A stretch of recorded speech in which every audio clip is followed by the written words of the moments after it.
Hello Leo, Sun, Moon Rising, and Venus Signs. Kamusta kayo? Sana po ay nasa mabuti kayong kalagayan. Welcome back po sa Star Tarot. At kung bago kayo dito, welcome din po kayo. Please subscribe, like, share my videos, and leave me a comment kung nakaresonate kayo. So, first card ni Leo is advancement.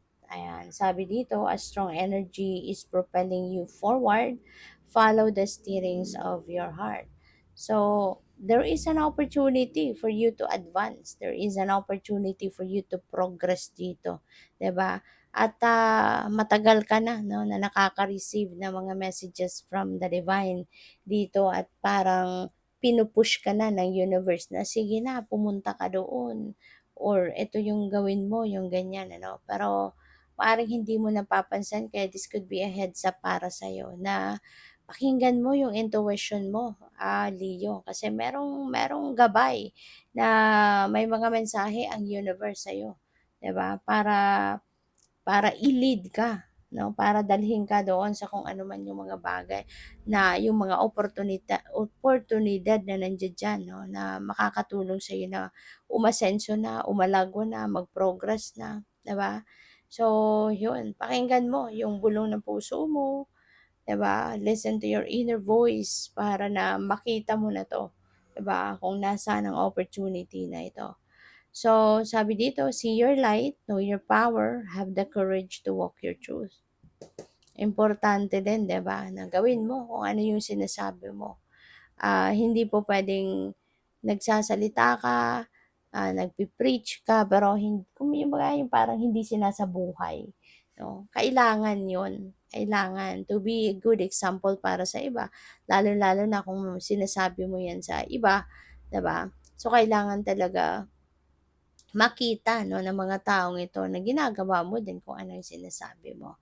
Mas powerful ka, 'di ba? In that sense, mas powerful yung sinasabi mo, 'di ba? At makikita ng iba, ma-appreciate ng iba na yes, 'di ba?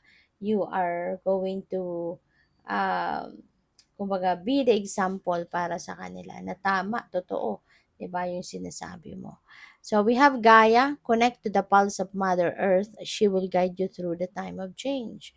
So, you know what, Tio, baka may katagalan na hindi ka man lang baka may katagalan na hindi ka man lang, excuse me po, baka may katagalan na hindi ka man lang pasyal na, no, sa labas. Maaring hindi ka na nakakapaglakad-lakad, outdoors, maaring hindi ka na rin, kung dati siguro nagwo-walking ka outdoors, ngayon baka hindi na, 'no, for whatever reason. Baka busy ka sa trabaho, busy ka sa career mo, sa business, ganyan. Kaya paalala din ito sa inyo, kailangan natin ng balanse, ano? Kailangan natin ng time para sa lahat, 'di ba? At, in this case, parang yun, iniimbitahan ka ng universe na mamasyal ka din outdoors, 'di ba? Spend time with nature, 'no? Pero 'yun, isipin mo din muna yung kasi hindi lahat tayo pare-parehas sa sitwasyon, hindi ba? So, when you are spending outdoors, importante din na i-consider mo muna yung safety. Okay? If you are safe, then go. Pero kung hindi ka safe, edi wag na. 'Di ba? You can do meditation at home, yung ganyan. Kung meron din lang naman kayong backyard, 'di ba? May mga halaman ka diyan, meron kang upuan diyan, 'di ba? So just stay there. Pero kung may access ka, safe ka, 'di ba? Outdoors, then mapasyal ka din paminsan. So we have Queen of Fire. Maybe this is very fire energy. Um, so talagang you have the go-getter attitude, no, Leo. Kung ano yung iniisip mo, you will be determined to, ano talaga, to make it happen, di ba? Kaya maaring yun ang ganap dito for some of you. Ngayon, you are definitely going to be determined and focused, no? Na kung ano yung iniisip mo, ano yung sinet mo sa isip mo na gusto mong ma-achieve, gusto mong makuha, gusto mong mangyari, you're definitely going to do it, no? Or you're going to make it happen. So we have 5 of fire. Ayan. So maaring may conflict kayo, This could be conflict with other people, this could be conflict with someone, or baka internal conflict ito. Pwedeng sa sarili ninyo ito, yung isip at ang puso ninyo maybe is not agreeing to each other, kaya ganyan, 'di ba? Pwede rin ano, na may competition, pupuwedeng sa trabaho 'yan, baka may rivalry sa posisyon, sa promotion, mga ganyan. Kaya sumasakit na ulo ninyo kasi maaring maaring promise na 'to sa'yo 'no?